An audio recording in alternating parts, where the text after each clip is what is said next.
I'm Ajaypal sir from Vekanon Senior Secondary School, Bani. Now we start the next concept of the class 10th subject science. प्रकाश का अपवर्तन। किसी पारदर्शी माध्यम में प्रकाश सरल रेखा में गमन करता प्रतीत होता है। जब प्रकाश एक पारदर्शी माध्यम से दूसरे में प्रवेश करता है तो क्या होता है? क्या वह अब भी सरल रेखा में चलता है या अपनी दिशा बदल लेता है? तो इन्होंने बोला कि जब भी कोई भी प्रकाश सरल रेखा में तो गमन करता ही करता है, जब वो एक माध्यम से दूसरे माध्यम में प्रवेश करता है तो वो अपनी दिशा बदल लेता है। हम अपने दिन प्रतिदिन के कुछ अनुभवों को दोहराएंगे। आपने देखा होगा कि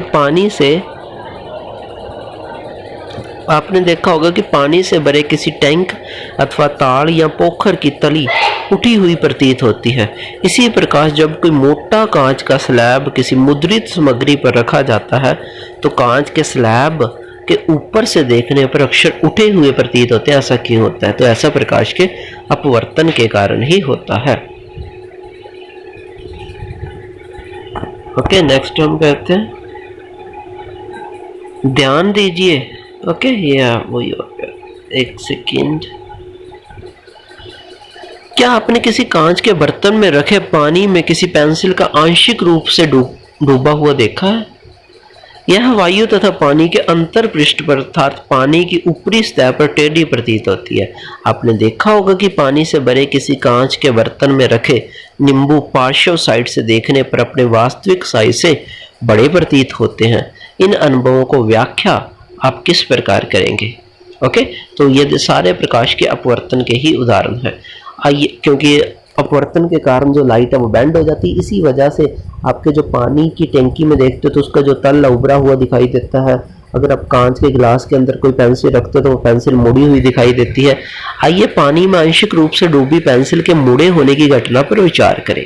पेंसिल के पानी में डूबे भाग से आपके पास पहुंचने वाला प्रकाश पेंसिल के पानी से बाहर के भाग की तुलना में विभिन्न दिशा से आता हुआ प्रतीत होता है। तो यह अपनी दिशा बदल लेता है, इसी कारण पेंसिल मुड़ी हुई प्रतीत होती है। इन्हीं कारणों से जब अक्षरों के ऊपर कांच का स्लैब रखा जाता है तो वे उठे हुए प्रतीत होते हैं, क्योंकि आपको पता है जो हवा से लाइट जब प्रकाश में जाएगी तो अपने रास्ते से मुड़ जाएगी।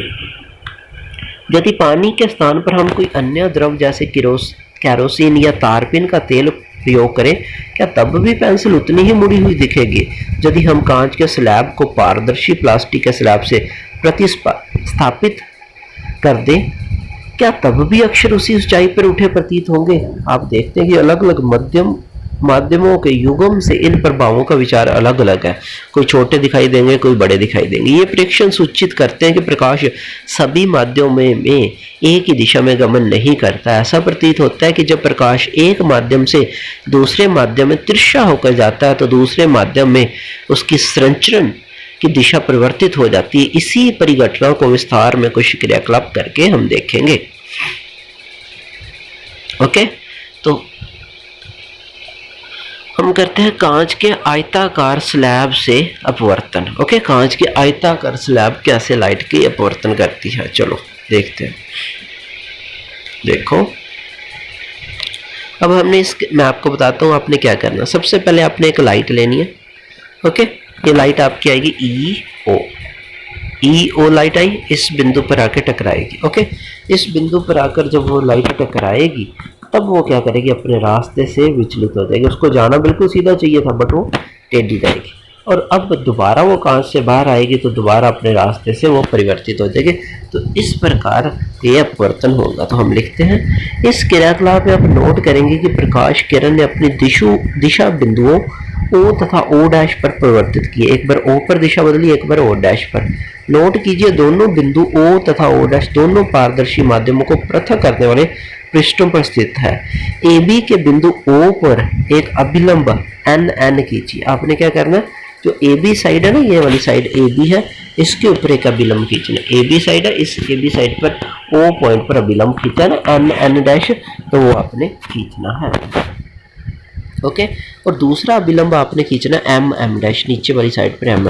सी डी के बिंदु ओ पर ओ डैश पर खींचिए। ओके, अब इधर सी डी के बिंदु ओ डैश पर एम खींचना है, ये आपने खींच लिया। ओके, बिंदु ओ पर प्रकाश किरण विरल माध्यम से सघन माध्यम में अर्थात वायु से कांच में प्रवेश करिए। नोट कीजिए, प्रकाश किरण अभिलंब की ओर झुक जाएगी, और झुकेगी ना, अभिलंब एन और एन डैश की तरफ ये झुक जाती है। ओके, अब ये ओ डैश पर प्रकाश किरण ने कांच से वायु में अर्थात सघन माध्यम से विरल माध्यम में प्रवेश किया है, तो प्रकाश किरण अभिलंब से दूर मुड़ जाएगी। अभी देखो, अभिलंब से वो दूर मुड़ गई, जाना उसको अभिलंब बिल्कुल सीधा चाहिए था, बट वो दूर मुड़ गई। चित्र 10.10 में ईयू अपतित किरण, ईयू आपतित किरण, ओ डैश अपवर्तित किरण, ओके, और ओ डैश एच निर्गत किरण है। आप देख सकते हैं कि निर्गत किरण आपतित किरण की दिशा के समांतर है। ऐसा क्यों होता है? आयताकार कांच के स्लैब में विपरीत फलकों ए बी तथा सी डी पर प्रकाश किरण के मुड़ने का परिमाण समान तथा विपरीत है। इसी कारण निर्गत किरण आपतित किरण के समांतर निकलती है, तथापि प्रकाश किरण में थोड़ा सा पार्श्विक विस्थापन होता है। यदि प्रकाश किरण दो माध्यमों के अंत पृष्ठ पर अभिलंबवत आपतित हो तब क्या होगा? तब वो बिल्कुल भी डिफ्लेक्ट कर देंगे, क्योंकि 0 डिग्री पे एंगल पर वो गिरेगी। ओके, तो ये हमारा हो चुका। ओके, यहाँ तक आपको सारा समझ आ गया होगा। नेक्स्ट हम कल करेंगे, वो क्या है, हम करेंगे लास्ट कल अपवर्तन के नियम करेंगे। पहले हमने क्या किया था, हमने रिफ्लेक्शन के नियम किए थे ना, लाइट किस तरीके से परिवर्तित होती है, तो वो किए थे। अब हमने अपवर्तन के नियम हम कल डिस्कशन करेंगे। तो I hope you understand this concept. आपको ये कॉन्सेप्ट समझ आ गया होगा। Take care, stay home, stay safe.